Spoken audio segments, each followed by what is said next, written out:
আজকে আমি রান্না করেছি গিমি শাকের তরকারি। তো আজকে আমি তোমাদের সাথে সেটাই শেয়ার করছি। তো চলো আমি কিভাবে রান্নাটা করলাম তোমাদের দেখিয়ে দিই। প্রথমে কড়াটা গরম করে নিলাম। কড়া গরম হয়ে যাওয়ার পর সর্ষের তেল দিলাম। সর্ষের তেলটা যখন গরম হয়ে গেল তখন পেঁয়াজ আর কাঁচা লঙ্কা কুচিয়ে রেখেছিলাম, এই দুটো ভালো করে ভেজে নিতে হবে। তো দেখো আমি ভালো করে ভেজে নিচ্ছি। এরকম করে কিছুক্ষণ নাড়াচাড়ার পর দিয়ে দিতে হবে বেগুন আর আলু, ছোট ছোট করে কেটে রেখেছিলাম সেটা।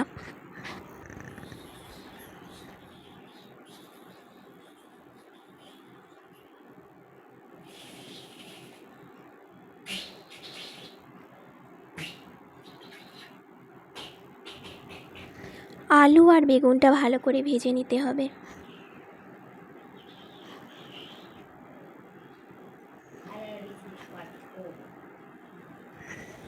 যত ভালো করে আলু বেগুনটা ভাজা হবে আর গিমি শাকটা দেওয়ার পর তত ভালো টেস্ট হবে।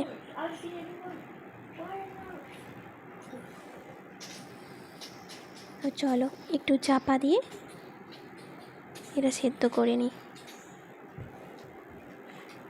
তো দেখো চাপা দিয়ে রেখেছিলাম, চাপাটা খুলে আমি আবারও নাড়াচাড়া করে দিচ্ছি।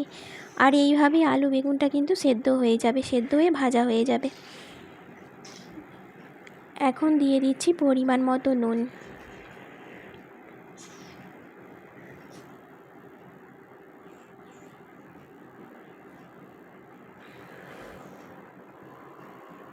আর দিয়ে নিলাম পরিমাণ মতো হলুদ।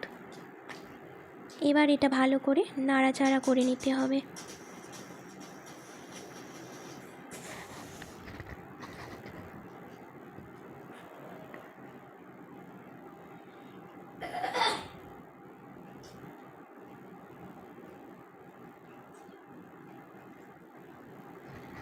এখনই দেখো ভালোভাবে অর্ধেক সেদ্ধ হয়ে গেছে।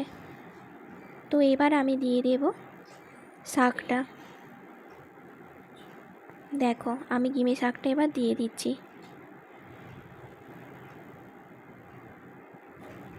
গিমি শাকটা দিয়ে আমি আবারও ভালো করে নাড়াচাড়া করে নিলাম।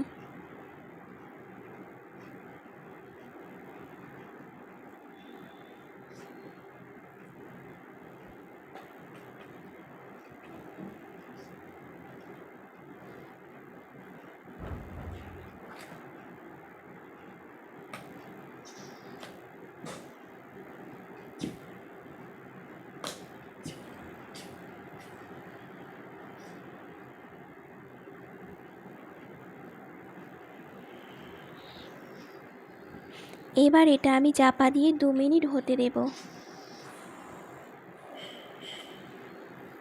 2 মিনিট হয়ে গেছে। এবার চাপাটা খুলে আবারও নাড়াচাড়া করে নিচ্ছি।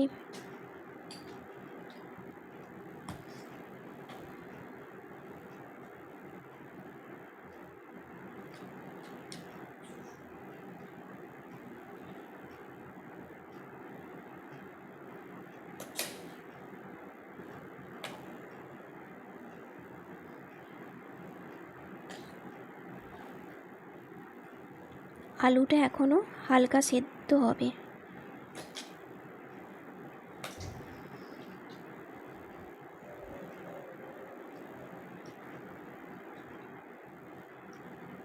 আবারও একবার কাঁচ চাপা দিয়ে কিছুক্ষণ হতে দেব।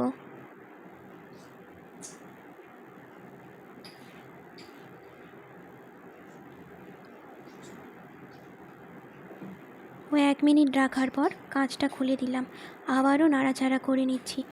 আর এবার কিন্তু আলু বেগুনটা ভালো করে সেদ্ধ হয়ে গেছে। তো এবার আমি খুন্তির সাহায্যে ভালো করে থেতো করে নেব। এই তরকারিটা যত ভালো করে থেতো করে কাদা কাদা রান্নাটা হবে ততটাই ভালো সুস্বাদু লাগে খেতে।